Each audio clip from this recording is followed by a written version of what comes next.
En este vídeo de McGuffies hablaremos de uno de los directores más reconocibles del panorama internacional, el británico Christopher Nolan. Veremos dos posturas enfrentadas.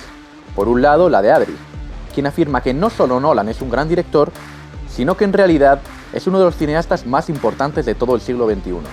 Además, apoya la teoría de que es el nuevo Kubrick y prácticamente le baila el agua. Ya puede hacer el tío una peli sobre albañilería, que Adri la verá. Por otro lado, tenemos a Álvaro, detractor confeso de Nolan. No le pasa una y se la tiene jurada desde origen. Álvaro defiende además la postura de que estamos ante un auténtico vendemotos. Según sus propias palabras, a mí Nolan ya no me la cuela. Veremos sus posturas y trataremos de descubrir de una vez por todas si es un genio o, por el contrario, un fraude. Bienvenidos a este nuevo capítulo de McGuffies. Soy el apocalipsis de Gotham. Vengo a poner fin al tiempo que se os ha prestado para vivir. Christopher Nolan ha conseguido que su nombre sea sinónimo de éxito, o al menos de generar inquietud cada vez que se anuncia una nueva película. Esto lo consiguen muy pocos directores. De hecho, los podemos contar con los dedos de una mano.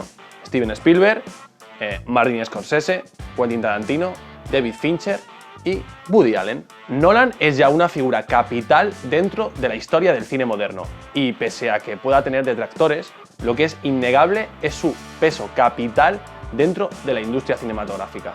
La gente va al cine por él, y es de los pocos que son capaces de vender una película con tan solo aparecer su nombre en el póster.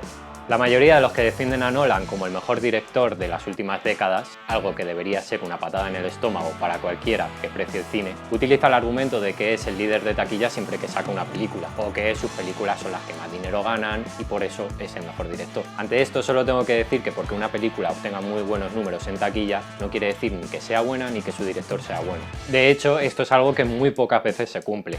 Solo hay que ver que la película más taquillera española del año pasado fue la de Santiago Segura y sus hijas, cuando hubo películas españolas mucho mejores.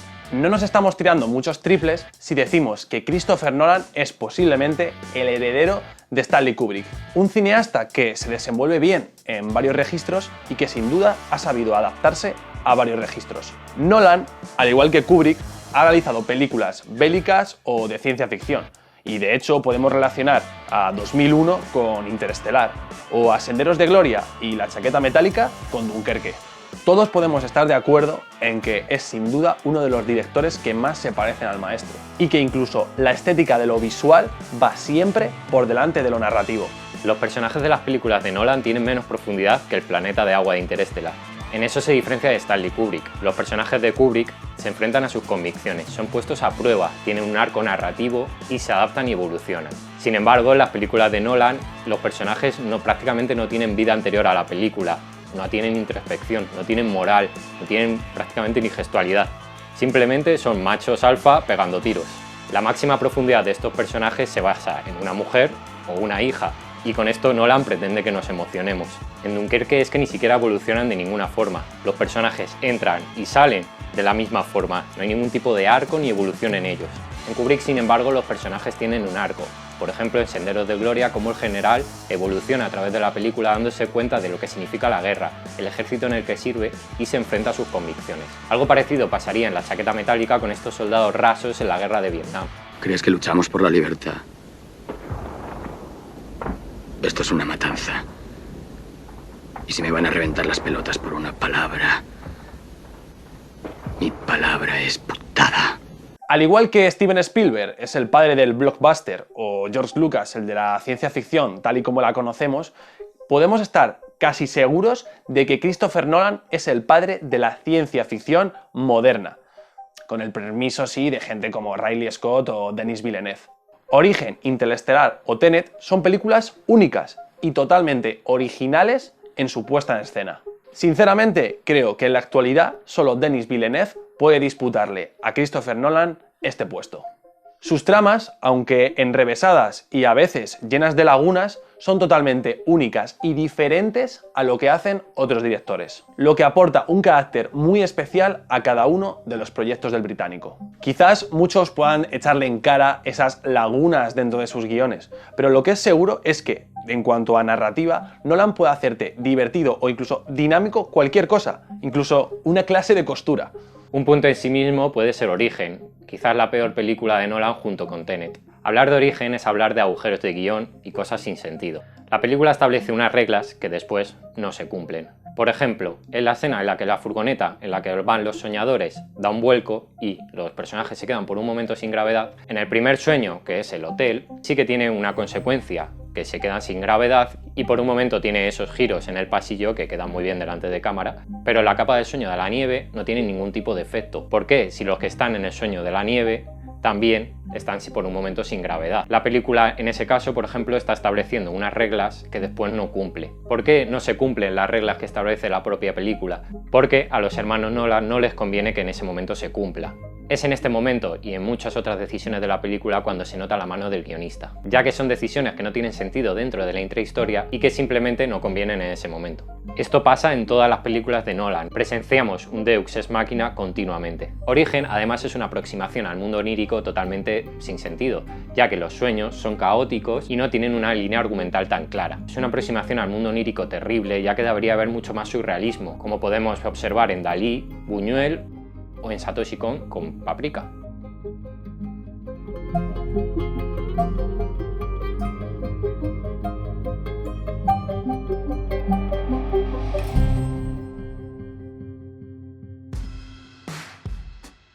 Creo que no decimos ninguna tontería cuando afirmamos que Interestelar o Dunkerque son ya considerados clásicos, películas que vienen a recordar a otros grandes directores y que se han convertido ya en capitales dentro de la historia del cine. Ahora las vuelvo a dejar, o queda raro que entren en plano.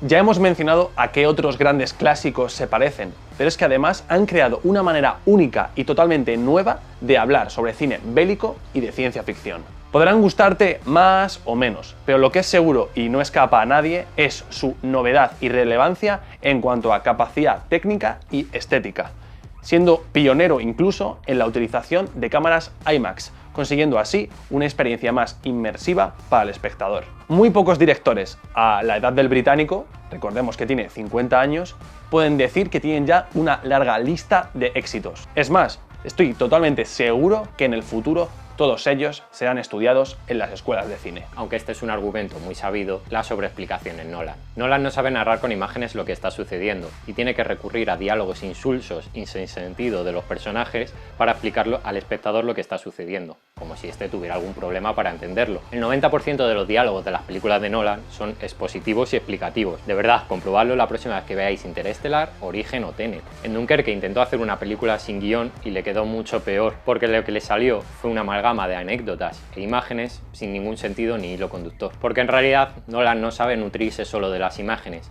sino que necesita del diálogo para dar explicaciones y establecer un hilo conductor para que el espectador no se pierda. Por ejemplo, en esta escena del Caballero Oscuro, en la que un malhechor le explica a Catwoman lo que es la tabla rasa cuando ella ya lo sabía. ¿Dónde está? La tabla rasa.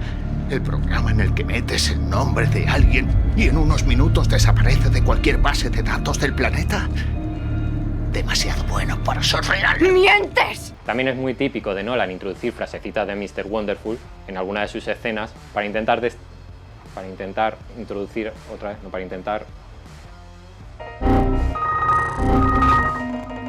intentar transmitir algo de emoción o darle algo de profundidad a sus pobres personajes, como esta escena de Interestelar. El amor es lo único que somos capaces de percibir que trasciende las dimensiones del tiempo y del espacio. O esta otra de Dunkerque. No es justo.